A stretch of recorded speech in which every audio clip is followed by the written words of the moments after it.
Deputy సీఎంగా పలు శాఖలకు మంత్రిగా బాధ్యతలు చేపట్టిన తర్వాత పవన్ కళ్యాణ్ తన తొలి సంతకాన్ని ఉపాధి హామీ పథకాన్ని ఉద్యానవన సంబంధిత పనులకు అనుసంధానిస్తూ నిధులు మంజూరుపై చేయడం ఇక్కడ గుర్తు చేసుకోవాలి. పవన్ రెండో సంతకాన్ని కూడా గిరిజన గ్రామాల్లో పంచాయతీ భవనాల నిర్మాణానికి సంబంధించిన ఫైల్ పై చేశారు. అంటే మొదటి రోజు నుంచే పవన్ తన పని పట్ల పూర్తి అవగాహనతోనే ఉన్నట్లు స్పష్టమైంది.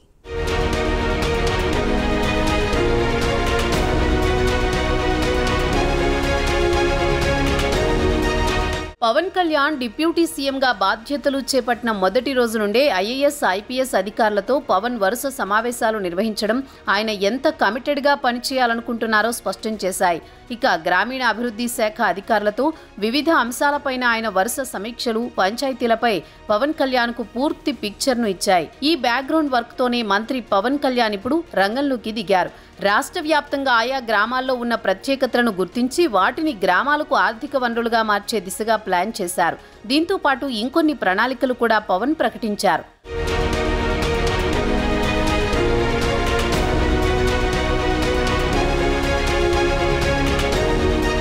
పంచాయతీల అభివృద్ధికి పంచసూత్రాలు అమలు చేస్తున్న పవన్ కళ్యాణ్ గ్రామాల ప్రత్యేకతను వినియోగించుకోవడంతో పాటు మహిళలకు పెద్దపీట వేశారు. గ్రామ స్థాయిలో మహిళలు రాజకీయంగా, ఆర్థికంగా సాధికారత చేపట్టాలని పిలుపునిచ్చారు. తన పంచాయతీ ఫార్ములాలో మహిళల్ని కీలక భాగస్వాములుగా గుర్తించారు.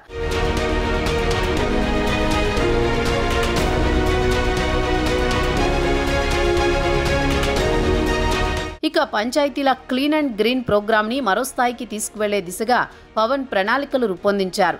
స్వచ్ఛ భారత్ వల్ల బహిరంగ మల విసర్జన తగ్గిందన్నారు. అయితే దీన్ని కొనసాగిస్తూనే +1కు తీసుకువెళ్లాల్సిన అవసరాన్ని తెలిపారు. గ్రామాల్లో పారిశుద్ధ్యం, పరిశుభ్రతకు అధిక ప్రాధాన్యత ఇవ్వాలని అన్నారు. అయితే పంచాయతీల్లో ఉన్న నిరుపయోగ భూమిని అటవీ అభివృద్ధికి వినియోగించి అక్కడ కలప నుండి వెల్త్ క్రియేట్ చేసుకోవచ్చనే కీలక అంశం పవన్ ఫార్ములాలో ప్రత్యేకంగా నిలుస్తోంది.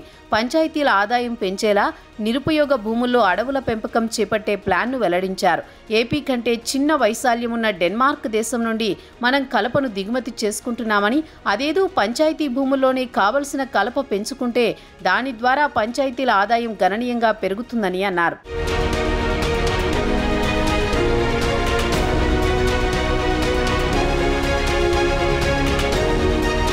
పర్యాటకానికి దగ్గరగా ఉన్న పంచాయతీల ప్రత్యేకతను తెలుపుతూ ఆ గ్రామాలను పర్యాటక కేంద్రాలుగా మార్చే ప్రణాళికను కూడా పవన్ తన పంచాయతీ ఫార్ములాకు జోడించారు. గ్రామాల్లో ఎకో టూరిజం అభివృద్ధి చేసే ఆలోచన చేస్తున్నట్లు చెప్పారు. ముఖ్యంగా గ్రామాలకు వెళ్లి అక్కడున్న ప్రత్యేకతలను తిలకించేలా పర్యాటకులను ప్రోత్సహిస్తామని అన్నారు.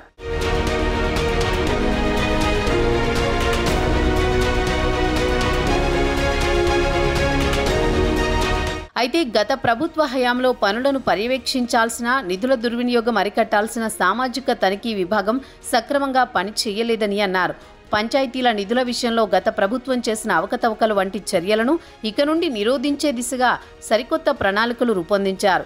సోషల్ ఆడిట్ విభాగంలోని నిఘా వ్యవస్థపై మరో నిఘా వ్యవస్థను పెట్టాల్సిన అవసరాన్ని పవన్ కళ్యాణ్ ప్రత్యేకంగా ప్రస్తావించారు. నిధుల మళ్లింపు, గ్రామ సర్పంచులకు తెలియకుండా జరుగుతున్న అవినీతిని రూపుమాపే విధంగా ఈ నిఘా వ్యవస్థ పనిచేస్తుందని చెప్పారు. దీనికి పోలీసు శాఖ నుండి అధికారిని నియమిస్తామంటూ కీలక వ్యాఖ్యలు చేశారు. అలాగే కరువు ప్రాంతాల్లో పని దినాలను పెంచే ప్రయత్నం చేస్తున్నట్లు కూడా ప్రకటించారు. పంచాయతీలో సిటిజన్ ఇన్ఫర్మేషన్ బోర్డుల అవసరాన్ని వెల్లడిస్తూ దాన్ని ప్రతి పంచాయతీలో అందరికీ కనిపించేలా ఏర్పాటు చేస్తామన్నారు.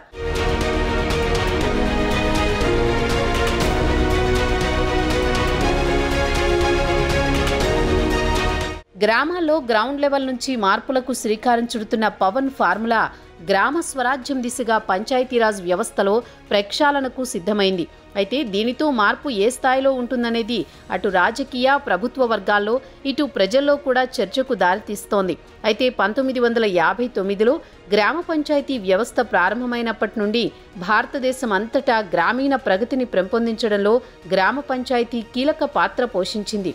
భారత ప్రజాస్వామ్య వ్యవస్థలో అట్టడుగు స్థాయికి ప్రాతినిధ్యం వహిస్తూ గ్రామీణ భారతదేశం అంతటా అభివృద్ధి సంస్కరణ కార్యక్రమాలను ప్రోత్సహించడంలో గ్రామ పంచాయతీ పాత్ర కీలకంగా ఉంది. అయితే దీన్ని తర్వాత కాలంలో పూర్తిగా పట్టించుకోవడం మానేశారు.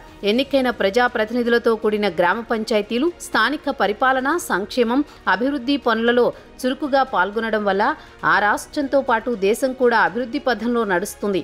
సరిగ్గా ఇదే సూత్రాన్ని పవన్ ఫార్ములాలో చేర్చినట్లు తెలుస్తోంది.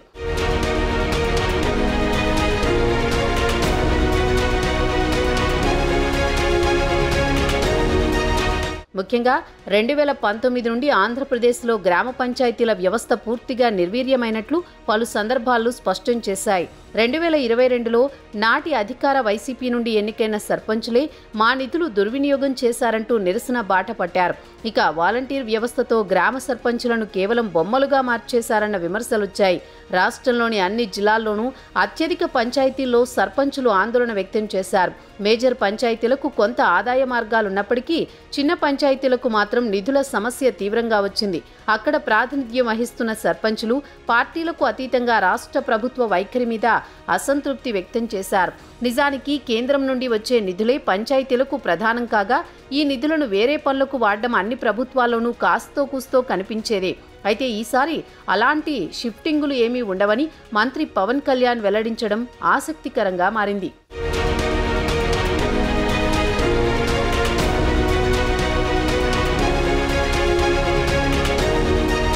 అయితే పవన్ ఫార్ములా గనుక చెప్పినట్లు అమలైతే ప్రస్తుతం పంచాయతీలు కోల్పోయిన నిధులు, విధులు, అధికారాలు క్రమంగా మళ్లీ పంచాయతీల చేతిలోకి వస్తాయి.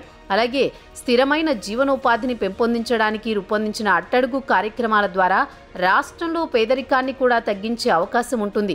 ఇక గ్రామాలకు ఆర్థిక సాధికారతను ఇస్తే చిన్న స్థాయి పరిశ్రమలు అభివృద్ధి చెందుతాయి. దీనివల్ల గ్రామ పంచాయతీలు ఇచ్చే సహకారంతో దేశం శాశ్వత ఆర్థిక మాంద్యంలో పడిపోకుండా ఇది కాపాడుతుంది. ఇక గ్రామాల అభివృద్ధికి కీలకమైన నిర్ణయాత్మక ప్రక్రియలో ప్రజలను ప్రోత్సహించడం వల్ల రాష్ట్రంలోని కీలక అభివృద్ధి లక్ష్యాలు సులభమవుతాయి.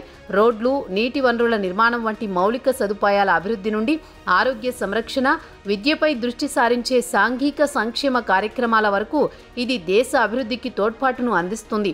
మొత్తం మీద గ్రౌండ్ లెవెల్ నుంచి ఆలోచించే పవన్ నిర్ణయాలతో స్థానిక సంస్థలకు మహర్దశ పట్టడం ఖాయమన్న అభిప్రాయం వ్యక్తమవుతోంది.